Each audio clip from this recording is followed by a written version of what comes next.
केशव के घर में कार्निस पर एक चिड़िया ने अंडे दिए थे। केशव और उसकी बहन श्यामा दोनों बड़े ध्यान से चिड़िया को वहां आते जाते देखा करते। प्रातःकाल दोनों आंखें मलते छज्जे के सामने पहुंच जाते और चिड़ा या चिड़िया को या दोनों को वहां बैठा पाते।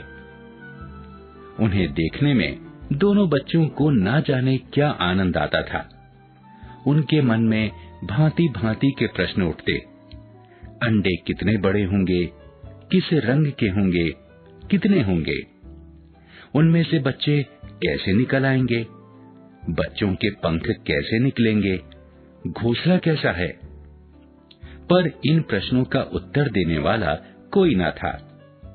अम्मा को घर के काम धंधों से फुर्सत ना थी और बाबूजी को पढ़ने लिखने से। दोनों आपस में ही प्रश्नोत्तर करके अपने मन को संतुष्ट कर लिया करते थे। श्यामा कहती, क्यों भैया, बच्चे निकलकर फुर से उड़ जाएंगे। केशव पंडिताई भरे अभिनय से कहता, नहीं री पगली, पहले पंख निकलेंगे, बिना परों के बेचारे कैसे उड़ेंगे। श्यामा कहती, बच्चों को क्या खिलाएगी बेचारी। केशव इस जटिल प्रश्न का उत्तर कुछ न दे सकता था। इसी तरह 3-4 दिन बीत गए और बच्चों की अंडों को देखने की जिज्ञासा बढ़ती गई। उन्होंने अनुमान लगाया, अब अवश्य बच्चे निकल आए होंगे। बच्चों के चुग्गे का सवाल अब उनके सामने आ खड़ा हुआ। चिड़िया बेचारी इतना दाना कहाँ से ला पाएगी कि सारे बच्चों का पेट भरे। छोटे बच्चे भूख के मारे चूं चूं कर मर जाएंगे। इस विपत्ति की कल्पना करके दोनों व्याकुल हो गए। दोनों ने निश्चय किया कि छज्जे पर थोड़ा सा दाना रख दिया जाए। श्यामा प्रसन्न होकर बोली, तब तो चिड़ियों को चुग्गे के लिए कहीं उड़कर ना जाना पड़ेगा। केशव ने कहा, तब क्यों जाएंगी? श्यामा ने फिर पूछा, क्यों भैया, बच्चों को धूप ना लगती होगी। केशव का ध्यान इस कष्ट की ओर न गया था। अवश्य कष्ट हो रहा होगा, बेचारे प्यास के मारे तड़पते होंगे, ऊपर कोई छाया भी नहीं। आखिर यह निश्चय हुआ कि घोंसले के ऊपर कपड़े की छत बना देनी चाहिए। पानी की प्याली और थोड़े से चावल रख देने का प्रस्ताव भी पास हुआ। दोनों बच्चे बड़े उत्साह से काम करने लगे। श्यामा माँ से आंख बचाकर मटके से चावल निकाल लाई। केशव ने पत्थर की प्याली का तेल चुपके से जमीन पर गिरा दिया और खूब साफ करके उसमें पानी भरा। अब चांदनी के लिए कपड़ा कहाँ से आए? फिर ऊपर बिना तीलियों के कपड़ा ठहरेगा कैसे और तीलियां खड़ी कैसे होंगी? केशव बड़ी देर तक इसी उधेड़ बुन में रहा। अंत में उसने यह समस्या भी हल कर ली। श्यामा से बोला, जाकर कूड़ा फेंकने वाली टोकरी उठा ला, अम्मा जी को मत बताना। श्यामा बोली, वो तो बीच में से टूटी हुई है, उसमें से धूप ना जाएगी। केशव ने झुंडला कर कहा, तू टोकरी तो ला, मैं उसका सुराग बंद करने का कोई तरीका निकाल लूंगा ना। श्यामा दौड़कर टोकरी उठा लाई। केशव ने उसके सुराख में थोड़ा सा कागज ठूंस दिया और टोकरी को एक टहनी से टिकाकर बोला, देख, ऐसे ही घोंसले पर इसकी आड़ कर दूंगा, तब कैसे धूप जाएगी। श्यामा ने मन में सोचा, भैया कितने चतुर हैं। गर्मी के दिन थे, बाबूजी दफ्तर गए हुए थे। माँ दोनों बच्चों को कमरे में सुलाकर खुद सो गई थी, पर बच्चों की आंखों में आज नींद कहाँ। अम्मा जी को बहकाने के लिए दोनों दम साधे आंखें बंद किए मौके का इंतजार कर रहे थे। ज्यों ही मालूम हुआ कि अम्मा जी गहरी नींद में सो गईं, दोनों चुपके से उठे और बहुत धीरे से किवाड़ की सिटकनी खोलकर बाहर निकल आए। अंडों की हिफाजत की तैयारियां होने लगीं। केशव कमरे से एक स्टूल उठा लाया, पर जब उससे काम ना चला तो नहाने की चौकी लाकर स्टूल के नीचे रखी और डरते डरते स्टूल पर चढ़ा। श्यामा दोनों हाथों से स्टूल को पकड़े हुए थी। स्टूल के चारों पाए बराबर नहीं थे। जरा सा दबाव इधर उधर होने से वह हिल जाता था। उस समय केशव को कितना संयम करना पड़ता था यह उसी का दिल जानता था। दोनों हाथों से दीवार का सहारा लेता और श्यामा को दबी आवाज में डांटता, अच्छी तरह पकड़, नहीं तो उतरकर बहुत मारूंगा। मगर बेचारी श्यामा का मन तो ऊपर छज्जे पर था। बार बार उसका ध्यान उधर चला जाता और हाथ ढीले पड़ जाते। केशव ने ज्यों ही दीवार के पड़े हुए छज्जे पर हाथ रखा, दोनों चिड़ियां उड़ गईं। केशव ने देखा कि छज्जे पर थोड़े से तिनके बिछे हुए हैं और उन पर अंडे पड़े हैं, जैसे घोंसले उसने पेड़ों पर देखे थे। यहाँ ऐसा कोई घोंसला नहीं था। श्यामा ने पूछा, कितने बच्चे हैं भैया? 3 अंडे हैं, अभी बच्चे नहीं निकले। जरा हमें दिखा दो भैया, कितने बड़े हैं? दिखा दूंगा, पहले जरा चीथड़े ले आ, नीचे बिछा दूं। बेचारे अंडे तिनकों पर पड़े हुए हैं। श्यामा दौड़कर अंदर गई और पुरानी धोती फाड़कर एक टुकड़ा ले आई।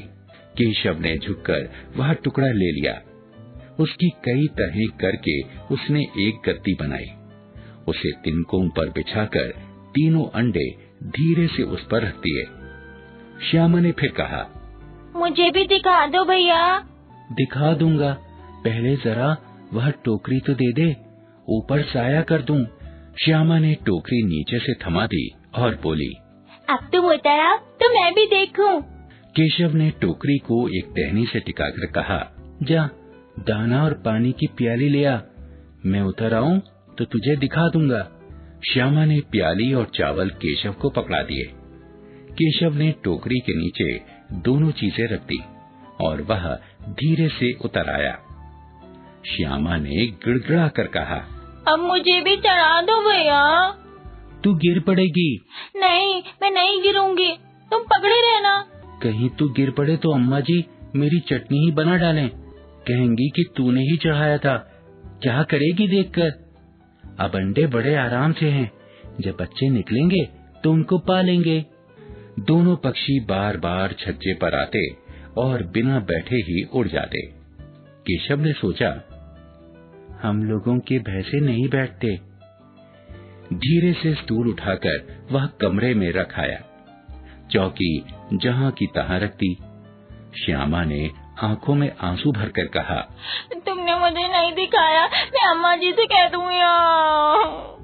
अम्मा जी से कहेगी तो बहुत मारूंगा, कह देता हूँ। तो तुमने मुझे दिखाया क्यों नहीं? और गिर पड़ती तो 4 सिर ना हो जाते? हो जाते तो हो जाते, देख लेना, मैं कह दूंगी। इतने में कोठरी का द्वार खुला और माँ ने धूप से आंखों को बचाते हुए कहा, अरे तुम दोनों बाहर कब निकल आए? मैंने मना किया था कि दोपहर में ना निकलना। किसने किवाड़ खोला? किवाड़ केशव ने खोला था, पर श्यामा ने यह बात नहीं कही। उसे भय हुआ कि भैया पिट जाएंगे। केशव दिल में कांप रहा था कि कहीं श्यामा कह न दे। अंडे ना दिखाए थे, इससे अब उसको श्यामा पर विश्वास ना था। श्यामा केवल प्रेमवश चुप थी या इस अपराध में सहयोग के कारण, निर्णय नहीं किया जा सकता। शायद दोनों ही बातें थीं। माँ ने दोनों बच्चों को डांट डपट कर फिर कमरे में लेटा दिया और धीरे धीरे उन्हें पंखा झलने लगा। अभी केवल 2 बजे थे। बाहर तेज लू चल रही थी। इस बार दोनों बच्चों को नींद आ गई। 4 बजे एकाएक श्यामा की नींद खुली। किवाड़ खुला हुआ था। वह दौड़ी हुई छज्जे के पास आई और ऊपर की ओर ताकने लगी। चिड़िया का कहीं पता ना था। सहसा उसकी निगाह नीचे गई और उल्टे पांव बेतहाशा दौड़ती हुई कमरे में आकर जोर से बोली, भैया, अंडे तो नीचे पड़े हैं, बच्चे उड़ गए। केशव घबरा कर उठा और दौड़ा हुआ बाहर आया तो देखा कि तीनों अंडे नीचे टूटे पड़े थे और उनमें से कोई चूने की सी चीज बाहर निकल आई थी। पानी की प्याली भी एक तरफ टूटी पड़ी थी। उसके चेहरे का रंग उड़ गया। सहमे हुए नेत्रों से जमीन की ओर देखने लगा। श्यामा ने पूछा, बच्चे कहाँ उड़ गए भैया? केशव ने रूंधे हुए स्वर में कहा, अंडे तो फूट गए। अरे बच्चे कहाँ गए? तेरे सिर में। देखती नहीं है, अंडों में से यहाँ उजला उजला पानी निकल आया है, इसी के तो बच्चे बन जाते हैं। तभी माँ भी वहाँ पहुँच गई। उन्होंने पूछा, तुम दोनों धूप में क्या कर रहे हो? श्यामा ने कहा, अम्मा जी, चिड़िया के अंडे टूटे पड़े हैं। माँ ने आकर टूटे अंडों को देखा और गुस्से से बोली, तुम लोगों ने अंडों को छुआ होगा। इस बार श्यामा को भैया पर जरा भी दया न आई। उसी ने शायद अंडों को इस तरह रख दिया था कि वे नीचे गिर पड़े। इसका उसे दंड मिलना चाहिए। बोली, भैया ने ही अंडों को छेड़ा था अम्मा जी। माँ ने केशव से पूछा, क्यों रे? केशव भीगी बिल्ली बना खड़ा रहा। माँ ने पूछा, तू वहाँ पहुँचा कैसे? श्यामा बोली, चौकी पर स्टूल रखकर चढ़े थे अम्मा जी। माँ ने कहा, इसीलिए इतनी कड़ी धूप में तुम दोनों दोपहर में बाहर निकले थे। श्यामा ने कहा, यही ऊपर चढ़े थे अम्मा जी। केशव बोल पड़ा, तू स्टूल था में नहीं खड़ी थी? श्यामा ने जवाब दिया, तुम्ही ने तो कहा था। माँ ने केशव को टोका, तू इतना बड़ा हुआ पर तुझे अभी इतना नहीं मालूम कि छूने से चिड़िया के अंडे गंदे हो जाते हैं, वो फिर उन्हें नहीं सहती। श्यामा ने डरते डरते पूछा, तो क्या चिड़िया ने अंडे गिरा दिए अम्मा जी? माँ ने कहा, और क्या करती, केशव के सिर इसका पाप चढ़ेगा। हाय, 3 जाने ले ली दुष्ट ने।